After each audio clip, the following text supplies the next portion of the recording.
So then we have to, so I'm doing it from this way? Yeah. Okay, cool. And then you can go to the big screen.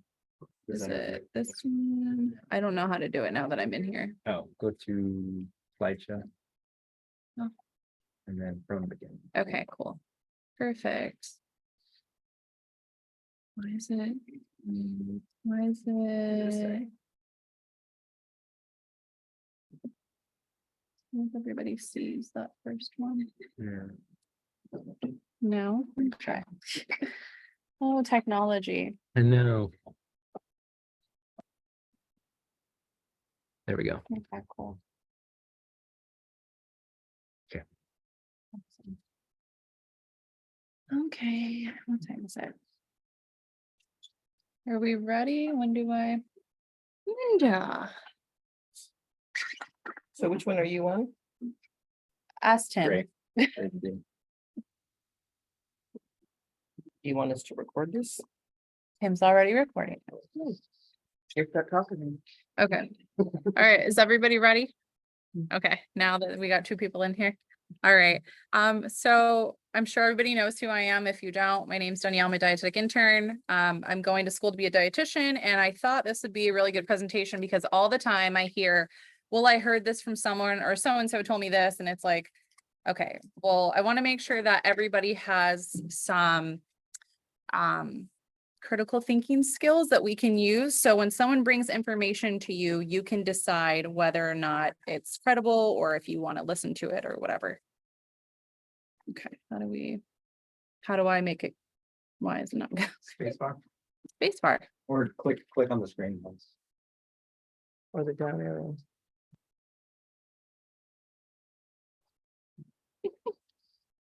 Oh man. Mm-hmm. This is fun.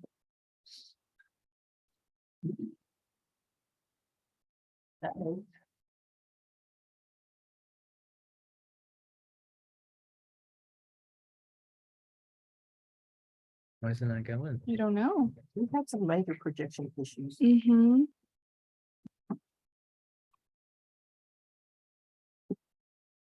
You had it moved. Yeah. That's when I exited. That's really weird. It'll go when we're out, but not when we're. Well, I would stop and start your share again.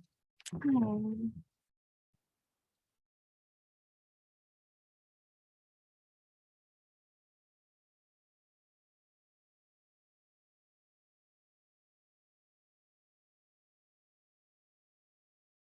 That's really weird.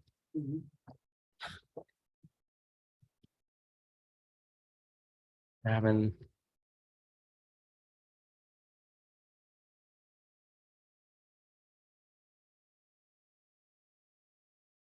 Oh, looks like it's Oh, because there's transitions. That might. that way. That might. Sorry. Oh no, it's okay. If I would have known, I wouldn't have done that. No, Okay. I don't know why. That's not fun. You can just share it going this way, I guess, for now. Just up and down. Just until up and down. Yeah. Okay. All right. Never seen that before. Okay. All right. So I just wanted to go over a few things that we're celebrating this week. October 1st was Nigerian Independence Day. It's not random that I put this up here. We actually have a pretty large Nigerian population. So I thought it's, it's good to know, and that there were probably like festivals and things like that. Also, it was World Vegetarian Day. So if you missed that, don't worry. You can always eat a vegetarian meal, or you can adopt the vegetarian diet, whatever's going to work for you. My favorite is International Coffee Day, because that's what my body is made of, is just coffee.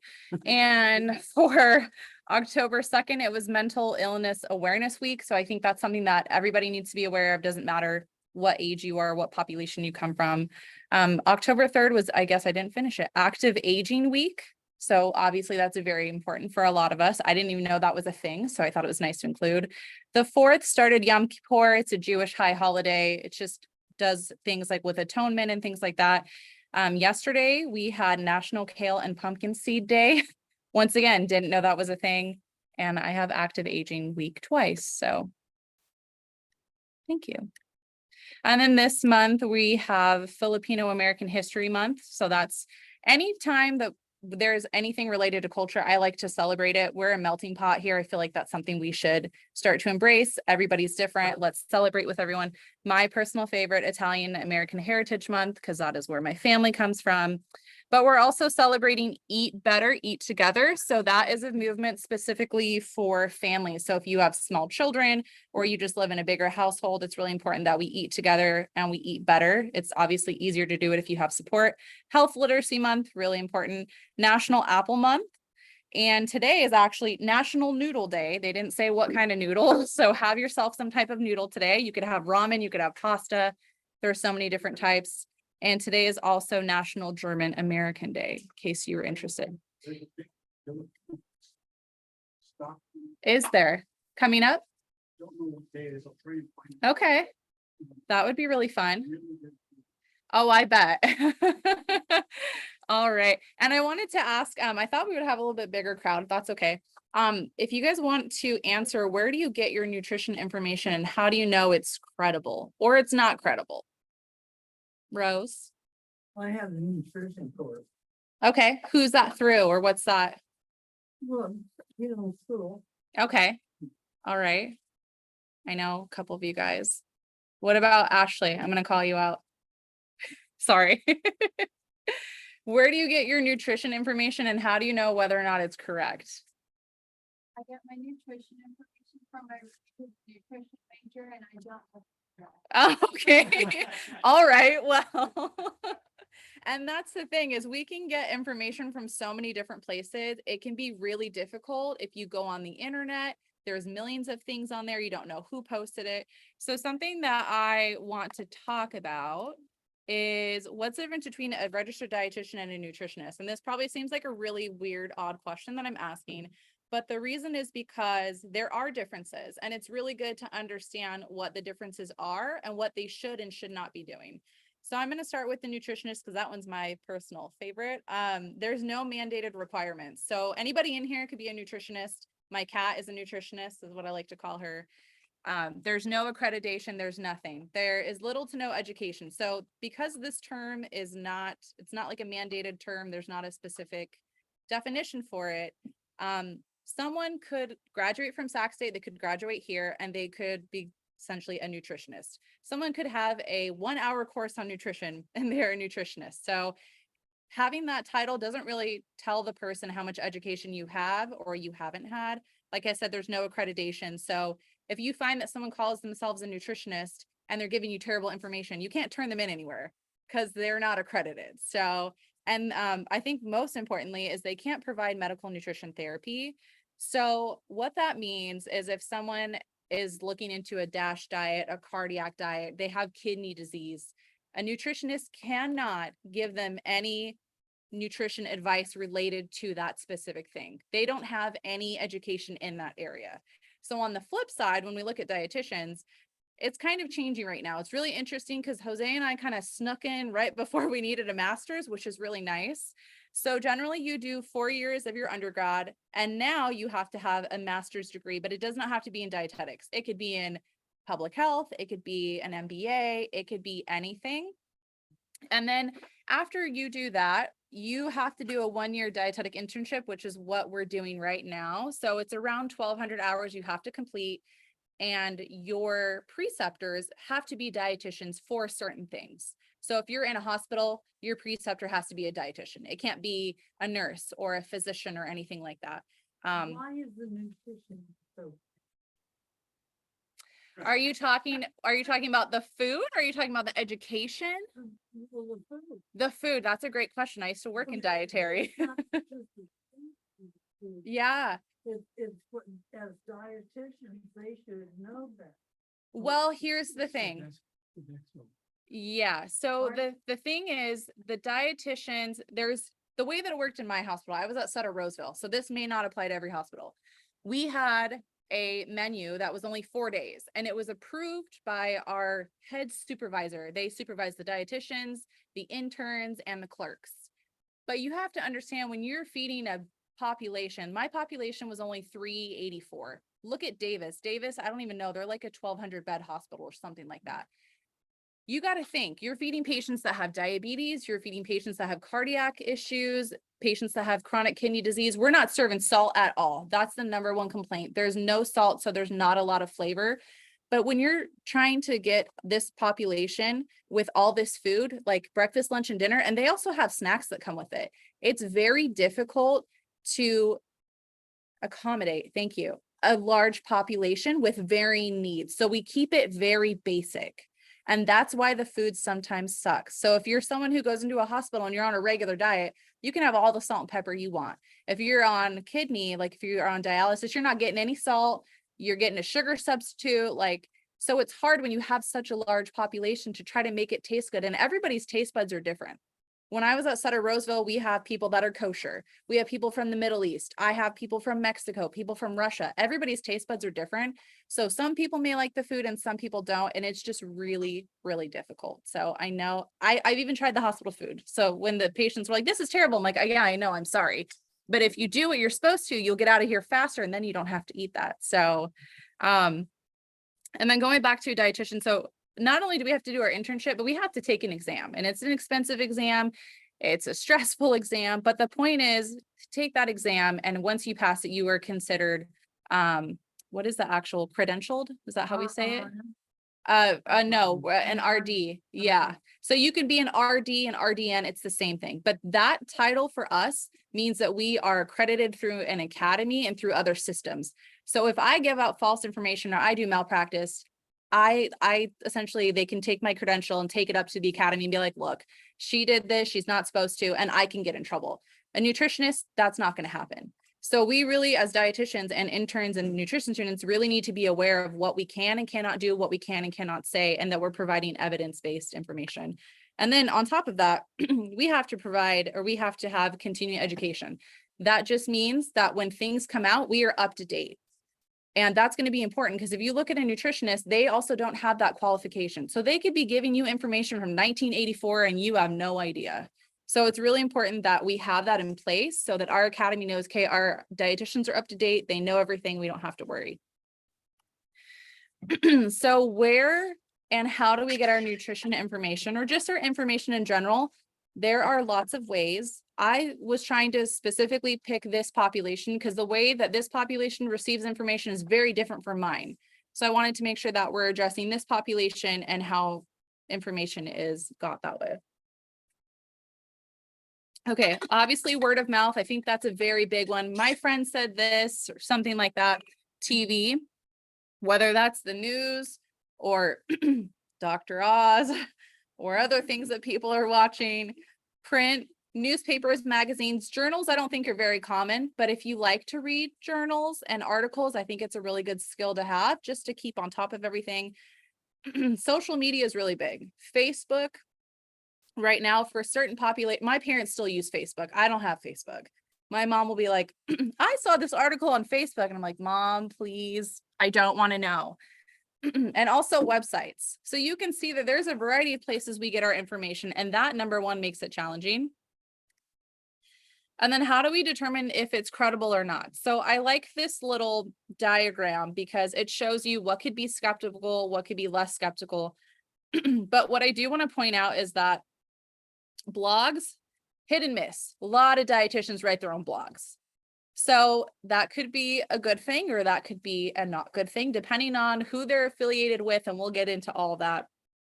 But as you can see, it goes from blogs to publication, daily news, all the way up to peer-reviewed journals. So you have a spectrum of ways to get information. And sometimes even looking at an article, you might think, oh, well, this is going to be the best because this is an article.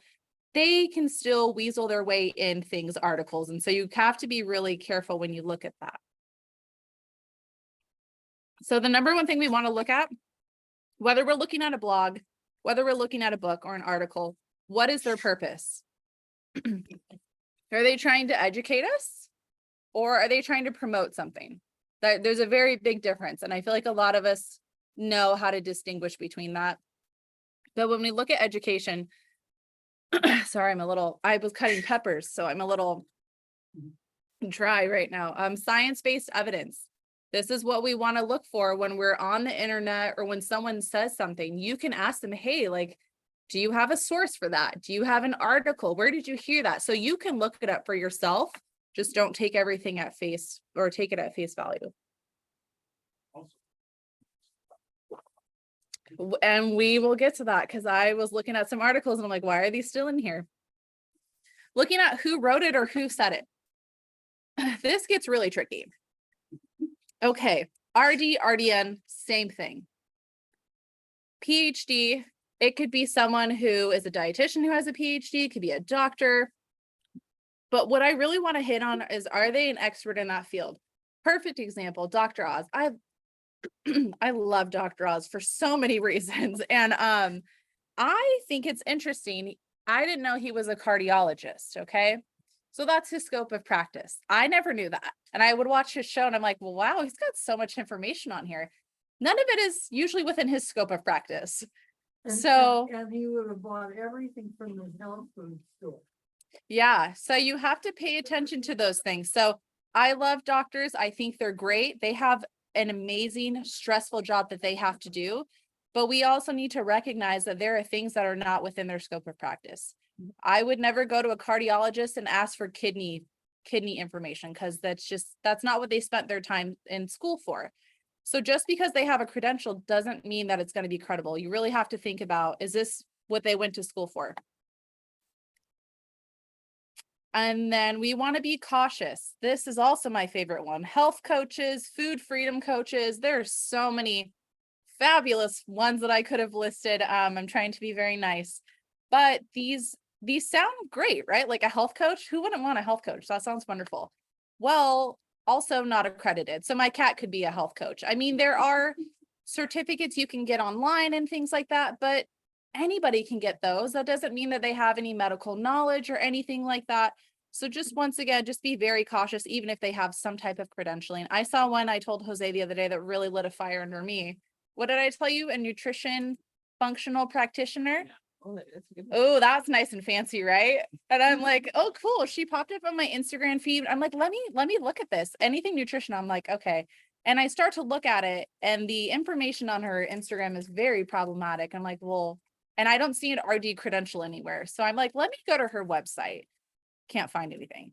So I asked one of my dietitian friends, I'm like, what is this? And she goes, are they an RD? And I said, no. And she goes, usually RDs get them, but anybody can get them. And I looked and it's like an 8-week course. And she's telling people how to reverse diabetes and heal their gut. MNT is what she's doing. And she's technically not allowed to. And I'm just like, so you really got to be careful because they're creating new ways to make us think that these people are accredited or and not to say that everybody on here doesn't know what they're doing. Some people do, but we have to be really cautious. If we're looking online, it gets really muddy. If you're doing a .org, an .edu, a .gov, those are pretty good. So if we can see a .com, that's created by anyone. I actually have a .com for something I did in college. A .org is for an organization. So understand that there's going to be a wide range of credibility depending on what their purpose is. Looking at an EDU, that is going to be an institution of higher ed. So Sac State, we have an EDU. And then government, restricted to government, state, local, federal. Once again, it's really going to be like what their agenda is. Then if we're looking at something, if we have an article, something like that, we want to look like if it's, how recent is it? So for us as dietitians and interns and students, we're taught it has to be within a 5-year window. Anything outside the 5-year window probably is not going to be relevant unless it's like kidney disease. That kind of stuff has kind of been around for a while, but we want to make sure that it's really recent. I can't imagine going to someone and being like, oh, I've had a heart attack and I need to have this diet. And this person's putting you on like something from the 80s, like no fat, low carb, that wouldn't be appropriate. So we have to be careful of that. My favorite is, does it sound too good to be true? Probably. Or does it contradict what you've learned here? And that's going to be a really big one. So obviously Debbie does a really great job because she teaches a lot of different concepts here. And what's interesting here is the diet that we promote here is very different, right? It's not it's something that we do recommend in dietetics, but it's really going to be based on that individual. So I've heard so many things. Excuse me. One of my friends messaged me last night and he's like asking me about something. And I said, does it sound too good to be true? He's like, yeah, that's why I'm texting you. And I said, well, ding, ding, ding. There you go. There's your answer. You don't have to ask me. If it sounds too good to be true, it might be. And if you're still confused, ask a professional. That I'm still learning. Everybody in this room is still learning. Debbie's still learning. We're more than happy to help you. And if we can't find an answer, we'll be like, I don't know. Can I get back to you? Let me find something that I can actually give you that has information on it. And of course, I like this. Unless you're using evidence-based practices, I can't hear a word you're saying. That's me in my everyday life. I'm like, someone's like, oh, they tell me something like, where's your article? Where's your, and then they don't want to talk to me. And I'm like, well, I'm sorry, but I need advice. Like I need the specific thing so I can look into it for myself. Okay, here's gonna be the fun stuff. All right, I picked a couple of articles for lots of reasons. And I wanted to go over them. So now I'm going to have to go to the internet. So if you click on that link, it could work. If you set that up as a link, I guess not. then try clicking it, what it said, control link. Hit control click.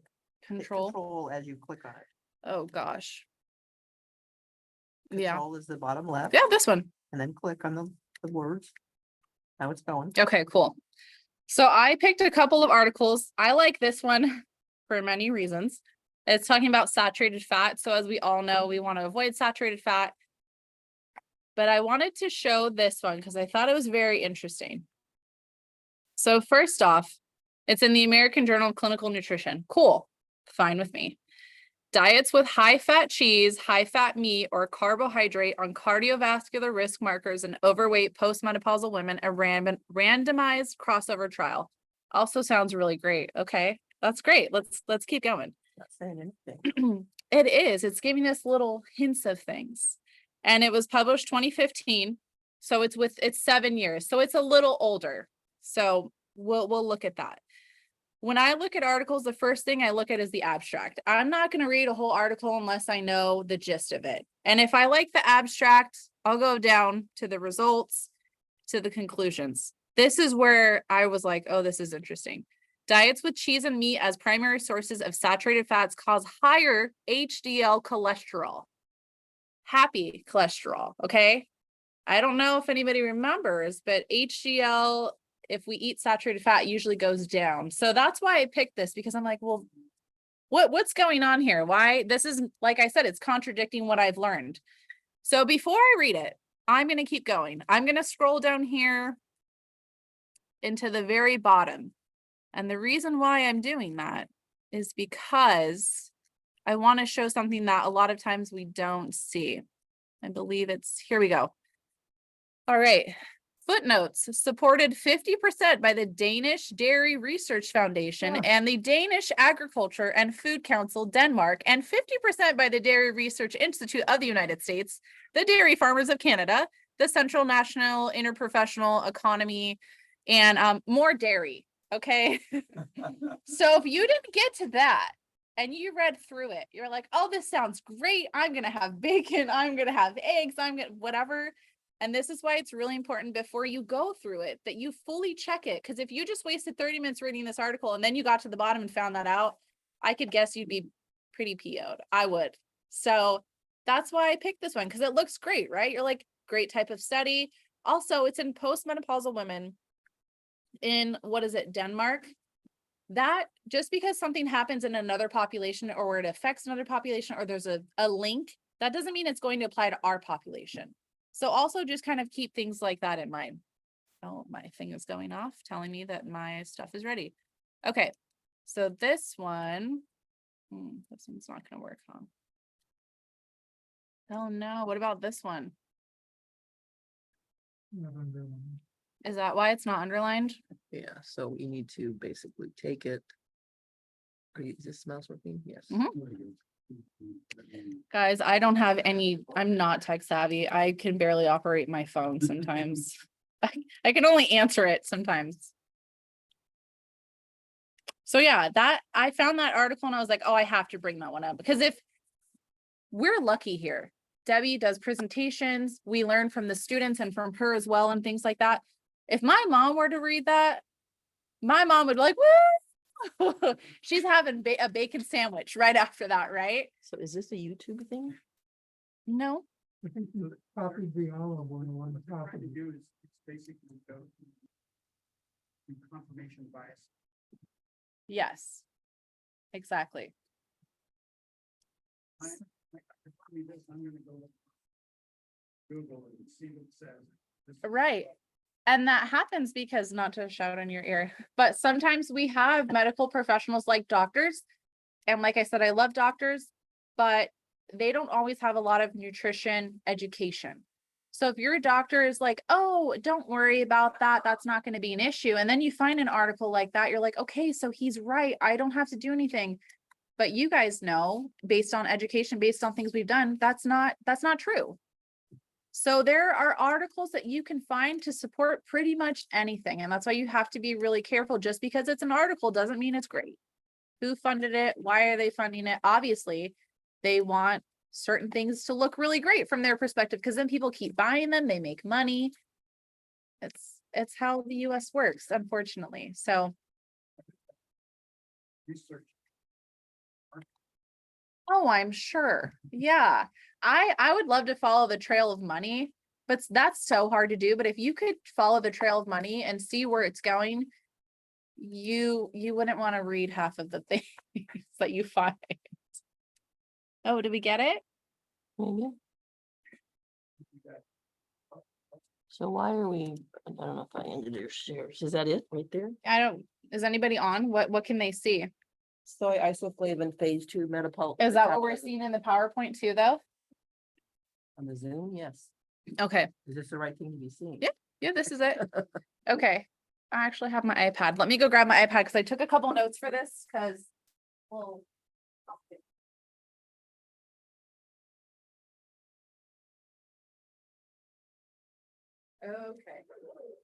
Mm. Who wants to know about soy? Because this is the question I get all the time. And if I hear one more person ask me, I think I might scream, to be quite honest. You're talking about 2011.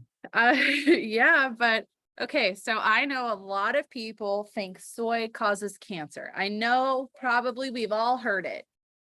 I know. Shocker, right?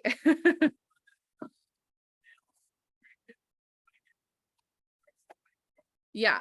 Okay. That's interesting too. So Jose said there's like this, I don't know what you want to call it, that if males drink anything with soy, they could develop breasts. So let's go through this because lots of things. So I read this, okay? Soy isoflavone phase, it's really complicated. What we're essentially looking at is human and animal studies, and we're trying to look at if the soy affects the mice the same way it affects humans. Because a long time ago, when soy research first came out, it said soy causes cancer, and it was done in animal studies. So we are similar to animals, but we're also different. We have different mechanisms. We are affected by different things. So that's why I picked this one. I thought it was really interesting to look at. So on here, they had animal studies. Rodents were exposed to high amounts of isoflavones, and I don't know if that's how we say it correctly. They showed an increased risk of breast cancer because there is some type of link with a high amount of estrogen linked to cancer. That's what we've always found. So I want to talk about the phytoestrogens. So phytoestrogens are plant estrogens. They are similar to estrogens in the body, but they are not exactly the same. They are derived from plants. What they actually do is in our body, we have receptors. So I like to think of those as like a lock. And then we have like the little substrate, which is like the key. So in our body, we have the receptors, and the soy, the estrogen from the soy can bind that. And people think, oh, well, that's how you get cancer.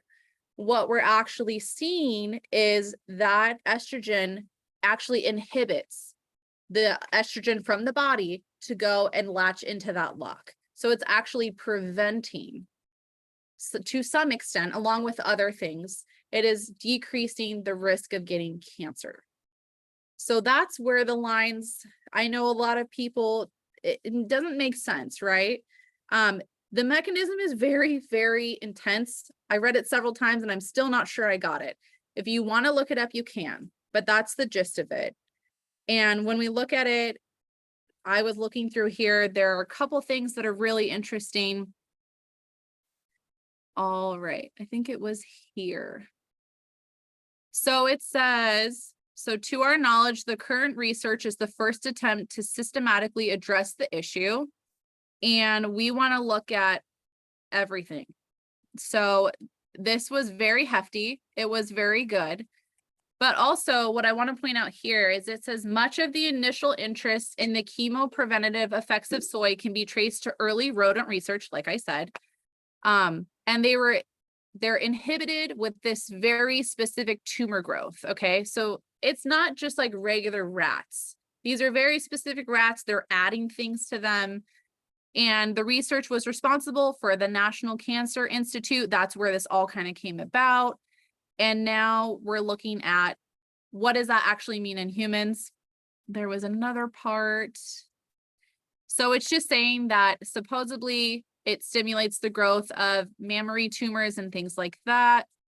And then there's like high process. So you have to understand soy is going to be processed depending on what form you're having it will really determine that. I just thought it was really interesting. I read it a couple times, like I said, and it's very dense. So if you don't want to read it, I don't blame you.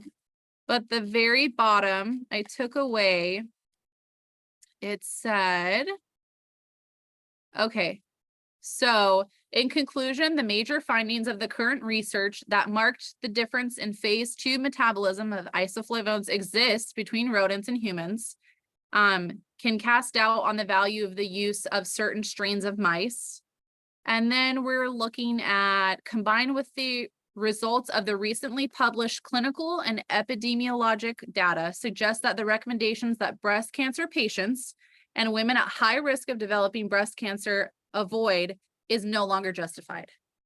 So if you have breast cancer, you're at risk for breast cancer. If your doctor said don't have soy, that just said right now, that advice is no longer valid. That's not the advice we're using anymore. But now you also have to think about, in these animal studies, they feed them high amounts of things. A lot of times they feed them such a high amount of things, it's not possible for us to also eat that high of amount.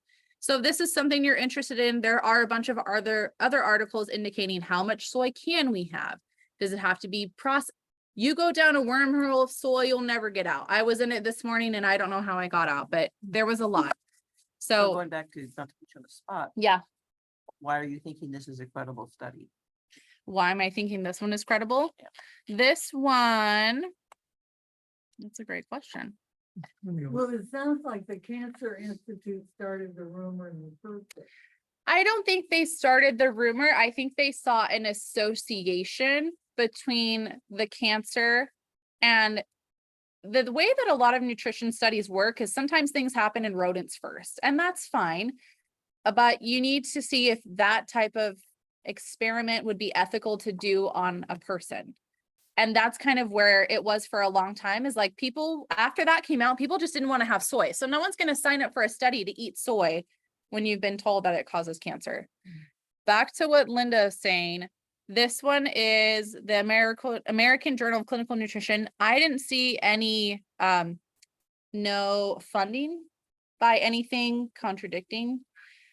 This also takes a lot of older research and their own research, and they put them all together and they check it all across each other. So they're not just picking like one research study that shows that it doesn't have an association. They're looking at everything because they really want to know what were the good parts of the study, what were the bad parts, and looking at everything across. So that's why I liked it. Did I answer your question? Okay. Okay. One Yeah. thing that struck me when people had asked me, and I didn't have any of this specifically, but well, there are gigantic populations of people who live on soy as a major food element. You are correct. What is the range of the cancer you're looking for in this population? Yeah. And not as definitive, but does this give you clues that there's we should go for numbers here. And you say, well, I don't see Japanese men with D cups. I don't Right. see, Yeah. it doesn't exist. Yeah, So, Yeah. And yeah, it's, I mean, soy sauce. Soy is used in lots of different things. uh-huh. Definitely very low rates. Right. And so what we're saying is we're looking at other populations, specifically Asian populations. Soy is a big thing in, cultures and different regions. And we look at them, and a lot of the places actually are doing better than the US. They don't have as high as cancer rates, but you also have to think about other things. They might have access to health insurance. They might have better transportation. They might be eating fish. It really depends. So I like what we're talking about is like, and that is a thing too, like looking at that population being like, well, they don't have anything. You're right, they don't. It could be because of the soy, but also we do need to, we would have to have other studies done that would really kind of control some of these issues. And it's really hard. Asian population, there's a lot of different countries in there. There's a lot of different cultures. Food differs by regions. So to take one thing and really try to isolate like soy is the reason, it's going to be very difficult to do. We can try, but So they have the second population they in the do. world. Mm-hmm. So cancers develop in the long term. Right. Yeah, And since it's kind of Asian, pretty isolated. they are. Excellent case study. They do make a great case study. And one of the things that I've also looked at too is it could be their processing over there is different. We don't know how their processing is. We don't know, are people making it at home? I mean, I'm sure years ago that was more common to make it at home and put, like I know you can put calcium in it and things like that, but maybe now are people are buying it, but maybe the processing has changed. So there's so many factors to really look into. But I'm telling you, if you want to go down the soy wormhole, it's there. It's just, I had to get out. I was like, I can't do this anymore. there's a blog that I got on right after my heart attack, Mm-hmm. World Vegan Feast. And one of the things is people asking her about soy because you're a vegan. Mhm. So she pulled up a bunch of those articles from a long time ago and just put it in a thing that I can't talk to people anymore. Click on this. I you'll find agree. it. So, I and agree. they're all ancient. Is this the one you want? because Olive oil, yeah. It was 11 years ago that I saw Oh, it. that's a good Yeah. idea. If you wanted to find somebody who has done it from the person with the heart attack side, she would be a good person to see. What did you pull together? Mhm. Because she's still living and still eating this way. and Okay. She tries to keep current because people are always asking that question. Mm-hmm. Well, And what's her name?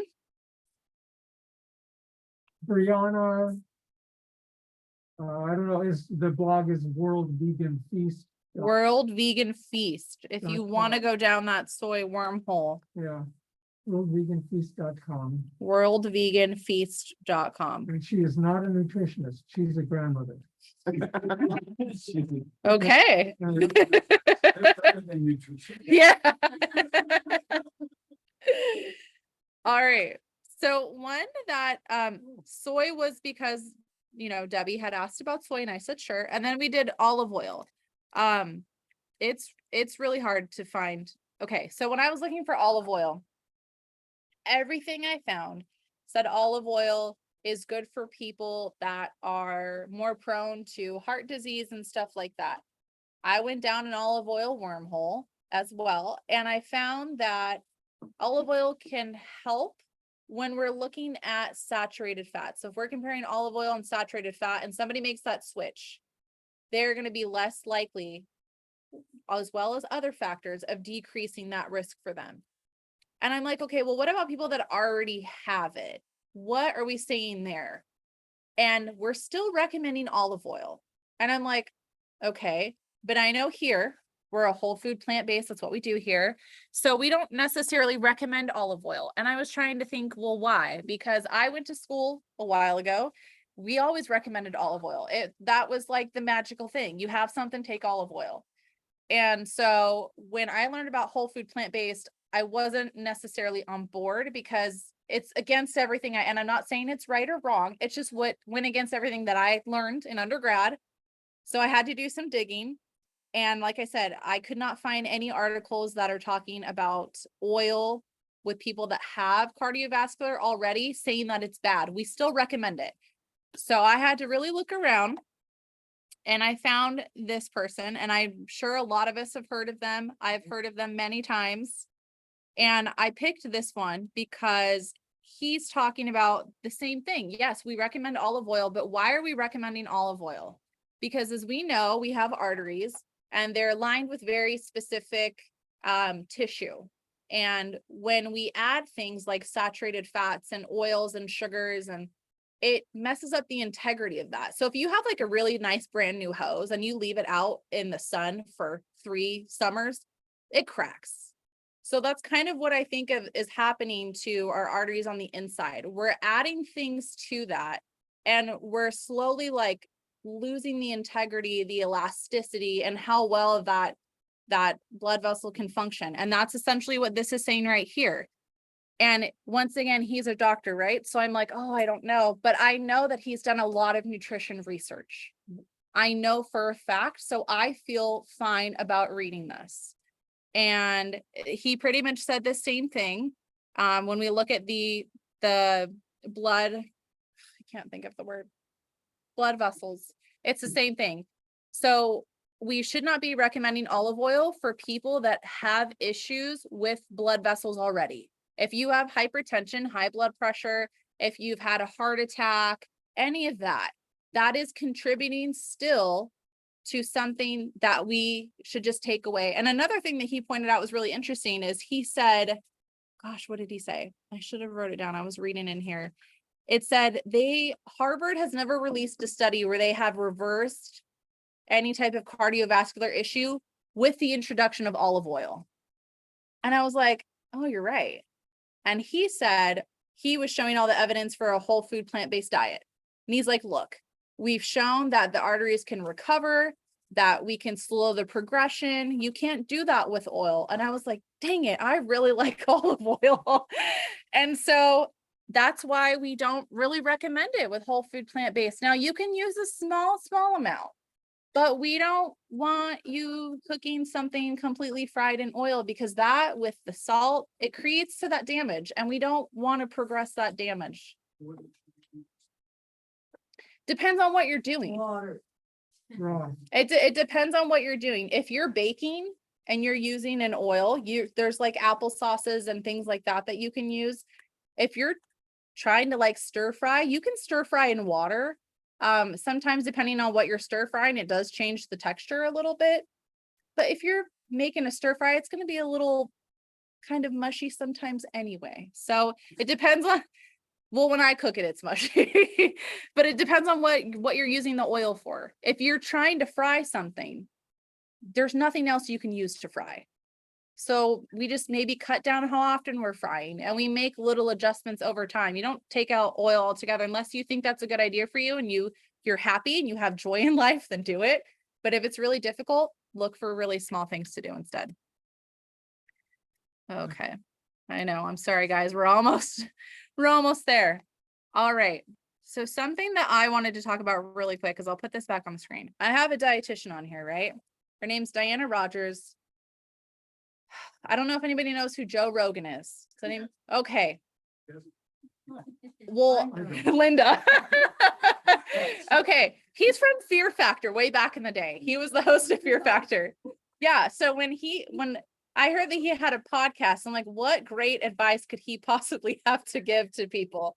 And everybody I know listens to Joe Rogan. And my husband listened to it because my husband is a nurse, and my husband thinks it's hilarious because there's a lot of terrible information. Yeah. Retired MMA fight. Yeah. So what are you doing? Anyway, I don't want to. Yeah, he's all over the place. He is all over the place. He interviews so many Chiropractors, doctors, everything. Yeah. He's a one-man pony show.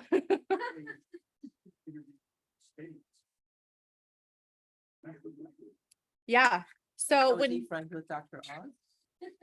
you know what? He might be friends with Dr. Oz. Yeah. So when he had a dietitian on there, I was like, oh, so my husband listened to it and he said, Danielle, you got to listen to it. And I was like, it's 3 hours long, Chris. I can't. And he goes, just listen to it and tell me what you think. Cause my husband is so pro dietetics. He's like, I told him, I was like, you should have been a dietitian, not me. Like it should have been reversed. But he's like, listen to it. So I listened to it. And this dietitian came on and she was talking about B12 deficiency in vegans. So my ears are like perked. I'm like, let me hear this. So she was talking about there's a B12 deficiency in majority of vegans and vegetarians because the supplements we are taking are not, our body doesn't absorb them correctly. So I'm like, she's a dietitian, right? I have to trust her. I'm not going to. I'm going to see where she got this information. So I went on her blog and I had to find somebody, and I will show you what I Well, found. it's Tangled with intrinsic or absorption. So Yes. I wonder where she's going. Your guess is as good as mine. Yeah. So let me see if I can bring this up. This is who she cited. Okay. I don't know if any of you know who this is. I believe he's I want to say a chiropractor. I don't quote me for sure, but I think he's a chiropractor. So she's quoting a chiropractor on B12. And I'm like, girl, you are a dietitian. What are you doing to us? So I had to follow it. And I was like, well, I got to see where this is going because he's citing this. I'm like, well, where is he citing it? Can I actually look for it? And then, so I pulled it up. Pseudovitamin B12 is the predominant, oh gosh, cobamide of like algae, spirulina. How many of us have heard of spirulina? No? Okay. It was popular how many years ago? All the way back to the 70s. Yeah, it's been real popular. It's like a blue-green algae. And a lot of times when they were talking about B12, you need it for neural development and, you don't want to get neuropathy and stuff like that. But a lot of people were putting spirulina in like smoothies. I remember that was a huge one. Anything you could dump it in people and they were like, oh my gosh, it has B12. This is so great, right? So she was saying the B12 is not what we're taking. And I'm thinking a regular B12 tablet because that's what I've learned. And then I pull up this and I'm like, you're talking about spirulina. Why don't you say the spirulina tablets are not what vegans should be taking? Don't say a B12 supplement because a B12 supplement is not a spirulina tablet. That's why you need to fact check everybody because she's a dietitian. She knows better. It makes me so mad. She knows better. And then I looked at her website and she's a part of like the Beef Council and the Dairy Council. And she talks about all that on Joe Rogan. I don't want to get into it, but she's a dietitian. She has a certain accreditation to uphold, and this is what she's doing. So it's really important that even if somebody like myself or anybody else who's a professional says something and you want the source, ask for the source. And if they can't give it to you, you can either try to find it yourself or you can just let it be. So it's really interesting to just be aware of things. And then I don't know if anybody knows, this is a really great website. I always go on this one because it breaks it down easy. And if you want more in depth, it will also give it to you. It was talking about analogs. That just means that their B12 is a certain type of compound. It does certain things. And she was talking about analogs as well. So I went down the wormhole. But this is really nice because this tells you it's in animal foods and it even has the RDA on there. Like this is how much you should be taking if you're this age and you should be taking it this often and at this dose because only so much of it is absorbed. So this is also written. The one that I know is, I think his name is Jack Norris. So this is evidence-based nutrition recommendations. These are written by dietitians. So can you trust them? Yes. But also if you feel like you're coming across something, you're kind of not sure, look for it in another source. If that's always my best thing is if you're not sure, look for it. Just like the saturated fat. I'm sure you can find a lot of those saturated fats. Doesn't mean they're correct. They have a hidden agenda, but you can ask Debbie like, hey, I read this and I don't know what to think of it. Can you help me break it down or something like that? Like we're happy to do that. And sometimes I try to break it down and I still don't understand. So it just depends. So are they pushing the mega doses because certain things aren't good? Yeah, so I was looking at that. So according to the research that I was looking at, the reason why the doses are so big is because only like 1% of it is absorbed. Because I look at those doses and I'm like 2,500, like that's a lot. But if you think only 1% is absorbed, it's very, very small. Yeah, And they know that a lot of that stuff goes out. right. Yeah, exactly. Mm-hmm. Right. And the other reason why I like that website is because it breaks it down. Like it is mostly for vegan and vegetarian, but it breaks it down by your age. If you're older, this is how much you should be taking. Also, if you're a vegan, make sure you're taking this much. So it makes it very specific and easy to read.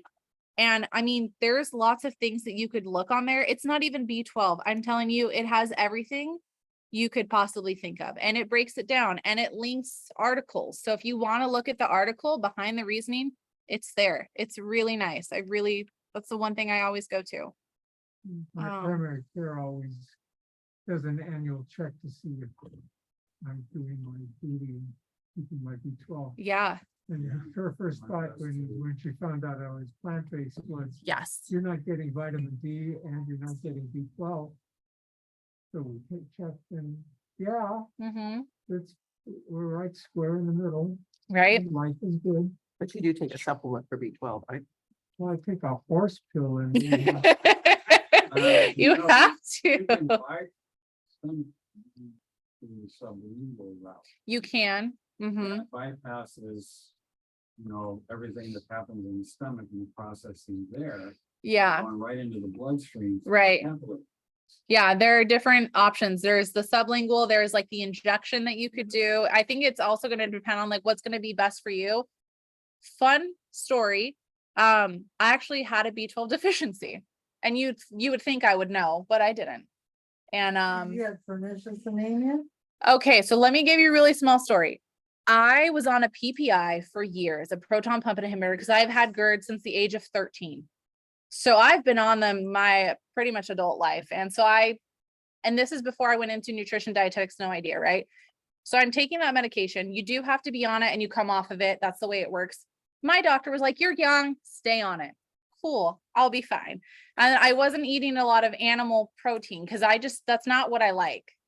And then a couple years, this is years later, I found out at the age of like, I don't know, 29, I was really feeling really funny. I kept having tingles in my, Yes, neuropathy. yes, I had tingles in my fingers and I had already finished my nutrition degree. And I said, oh God, I'm getting type 2 diabetes because that's the only thing I could think of. And I was panicking and I kept telling my husband, I'm feeling pins and needles. When I put my feet on the ground, they hurt. And my husband's a nurse. He's like, you're fine. You're young. You're fine. Oh, kudos to your husband. I know, right? He's such a great nurse. He's just like, you're fine. And so this goes on for months, right? And I keep thinking something's wrong. My memory is not good. I feel not even tired. I feel like I'm dragging. And I'm like, and everybody's like, well, you're applying to dietetic programs and you're stressed and I'm like, yeah, you're right, but I don't feel normal.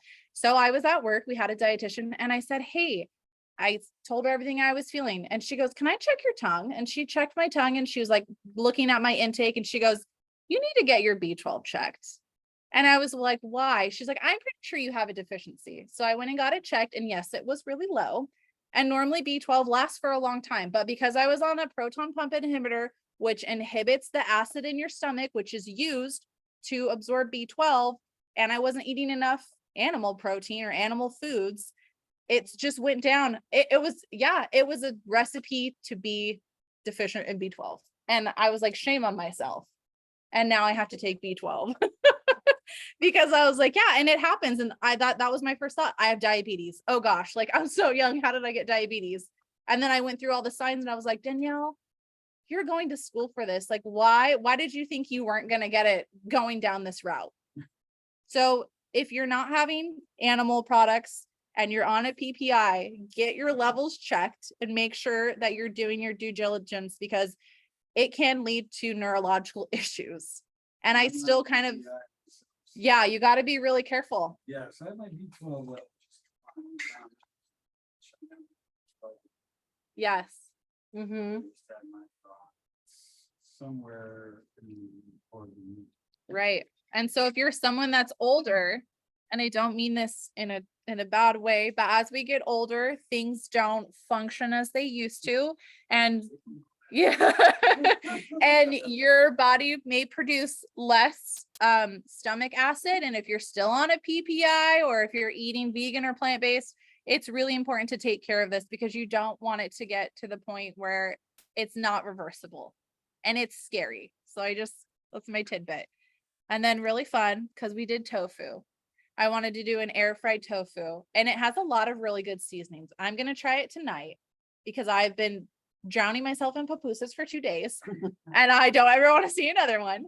But I liked it because it was low salt. I don't think there was really any oil, and it had a lot of different seasonings. And that's what we talk about. Make sure your food has seasoning.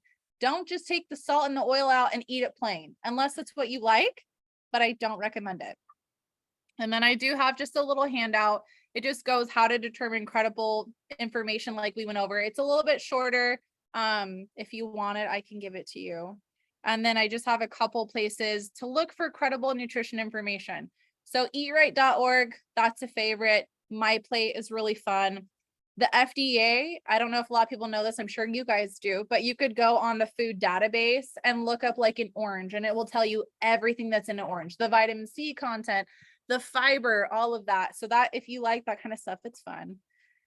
We have other, the USDA is really great. Today's Dietitian, that is specifically targeted towards dietitians, but it's online. Anybody can read it. It's not crazy science.